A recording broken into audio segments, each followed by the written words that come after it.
ഞാനിപ്പോൾ ഉള്ളത് നമ്മുടെ കോഴിക്കോട് ജില്ലാ കലോത്സവ വേദിയിലാണ്. ഇവിടെ ഇതാ ഇത്രയും പരിപാടികളൊക്കെ നടക്കുന്നുണ്ടെങ്കിലും എന്റെ അട്രാക്ഷൻ പോയത് ഈ ഒരു കടയിലേക്കാണ് കേട്ടോ. നല്ല അടിപൊളി 4 മണി പലഹാരങ്ങൾ കിട്ടുന്ന കടയാണ്. ഈ കടയിലെ മെയിൻ അട്രാക്ഷൻ എന്ന് പറയുന്നത് നമ്മുടെ ഈ ചേച്ചിയാണ് കേട്ടോ. കാരണം ചേച്ചിയുടെ ആ ചിരിയും ചേച്ചി ഉണ്ടാക്കുന്ന ഫുഡും അതൊക്കെയാണ് ഈ കടയിലെ മെയിൻ അട്രാക്ഷൻ. ഞാൻ നേരത്തെ വന്നപ്പോൾ ചേച്ചി നന്നായിട്ട് നോട്ട് ചെയ്തു. ചേച്ചിന്റെ പേരെന്താ? അനിത ജിബീഷ്. ചേച്ചിന്റെ അടുത്ത് നേരത്തെ വന്നപ്പോൾ പറഞ്ഞിരുന്നു ചേച്ചിയുടെ ഫീൽഡ് ഇതല്ല, ചേച്ചി വേറെ ഫീൽഡിലാണ്. അപ്പൊ ചേച്ചിയുടെ അടുത്ത് നമുക്ക് വിശേഷങ്ങളൊക്കെ ചോദിച്ചറിയാം കേട്ടോ. വിശേഷം എന്ന് പറഞ്ഞാൽ നല്ല വിശേഷമാണ്. ഇങ്ങനെയൊക്കെ പോകുന്നു. പിന്നെ എക്സിബിഷൻ ഫീൽഡായിട്ട് പോവാറുണ്ട്. തൽക്കാലം ഈ ഒരു ഫീൽഡ് പോവാറുണ്ട്. വെജിറ്റേറിയൻ ഈ രീതിയിൽ തട്ടുകട പോവാറുണ്ട്. പിന്നെ സിനിമ ഫീൽഡായിട്ട് ചെയ്യാറുണ്ട്. ചെറിയ തോതിൽ ഡബിങ് ആർട്ടിസ്റ്റാണ്.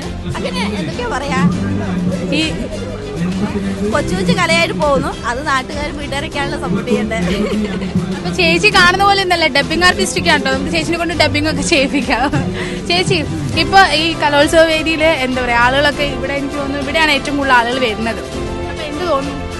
ഫുൾ ഹാപ്പിയാണ്. കാരണം നമ്മൾ ഒരു 5 മിനിറ്റ് പോലും വെയിറ്റ് ചെയ്ത് അവരെ ഫേസ് ചെയ്യാൻ നമുക്ക് ടൈം കിട്ടാറില്ല. കാരണം അതുപോലെ ആൾക്കാർ വന്ന് സാധനങ്ങൾ വാങ്ങിയിട്ട് നല്ലതാന്ന് പറയുന്നത്, അതാണ് എനിക്ക് ഏറ്റവും വലിയ സന്തോഷം. കച്ചവടത്തിൽ ഏറ്റവും സന്തോഷം എന്നോട് നല്ലതാന്ന് പറയുന്നുണ്ടല്ലോ, അത് നല്ല ഹാപ്പിയാണ്. ചേച്ചി തന്നെയാണോ ഇവിടെ ഫുഡ് മിക്സിങ്ങും അതുപോലെ തന്നെ എന്താ ഇതിന്റെ മസാലയൊക്കെ ചേച്ചി ഇടണം? ഈ ഇതിനകത്ത് ഉണ്ടാകുന്ന എല്ലാ ഐറ്റംസിനും മസാല ഞാൻ തന്നെയാണ്. ഫുൾ ക്രെഡിറ്റ് ഗോസ് ടു ചേച്ചി. ചേച്ചിയുടെ പേരെന്തായിരുന്നു? എൻ്റെ പേര് അനിത ജിബീഷ്. കാസർഗോഡ് ജില്ല ചിറ്റാരിക്കാൽ എന്ന് പറയുന്ന സ്ഥലത്താണ് എൻ്റെ വീട്. പക്ഷെ ഇപ്പൊ താമസിക്കുന്നത് ഞങ്ങൾ നീലേശ്വരം എന്ന് പറയുന്ന സ്ഥലത്താണ്.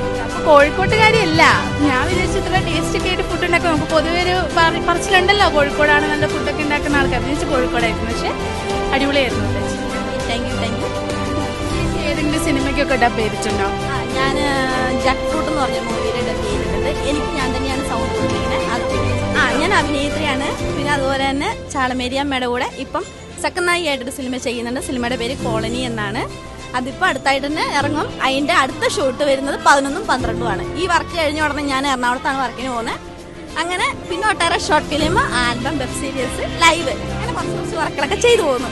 അപ്പൊ നമ്മള് പിന്നെ ഇതൊക്കെ ചേച്ചിയുടെ കൈ കൊണ്ട് കഴിക്കാൻ നമുക്ക് ഭാഗ്യമാണ്. കാരണം നാളെ വളർന്നു വരുന്ന ഒരു വലിയ നടിയുടെ അടുത്താണ് നമ്മൾ ഫുഡൊക്കെ മേടിച്ച് കഴിക്കുന്നത്.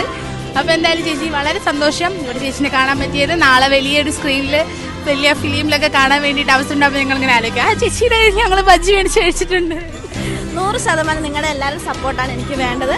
പിന്നെ ഇത് എൻ്റെ വീട്ടിൽ എൻ്റെ അച്ഛൻ, അമ്മ, ഹസ്ബൻഡ്, 3 കുഞ്ഞുങ്ങൾ, പിന്നെ അതോടൊപ്പം തന്നെ എൻ്റെ മൂത്ത മോള് കുഞ്ഞ്, ഒരു മരുമൻ ചെറുക്കൻ. അങ്ങനെ ഇതാണ് എൻ്റെ ലൈഫ് സ്റ്റോറി. സ്റ്റോറി ഇരിക്കുന്ന വീട്ടിൽ ഹാപ്പിയാണ്. ഓക്കെ, നമുക്ക് അങ്ങോട്ട് അടിച്ചു പൊളിക്കാം. നമ്മുടെ ഈ ഇതിൻ്റെ 9-ാം തീയതിയാണ്, ഇതിൻ്റെ ഫൈനൽ 8-ാം തീയതിയാണ്. ആ 8-ാം തീയതി വരെ എനിക്കിവിടെ നിന്ന് നമ്മുടെ ജനങ്ങൾക്ക് എത്രത്തോളം മനോഹരമായി ഫുഡ് കൊടുക്കണം, അതാണ് എൻ്റെ ഏറ്റവും വലിയ ആഗ്രഹം. കൊല്ലത്തുണ്ടാവോ? ഉണ്ടാവും.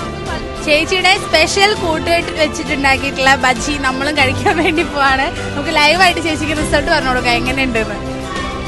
ഒരു സെറ്റിന് 50 രൂപയുള്ളൂ കേട്ടോ. വളരെ അഫോർഡബിൾ ആണ്, വളരെ ടേസ്റ്റി ആണെന്ന് തോന്നുന്നു. നമുക്ക് നോക്കാം.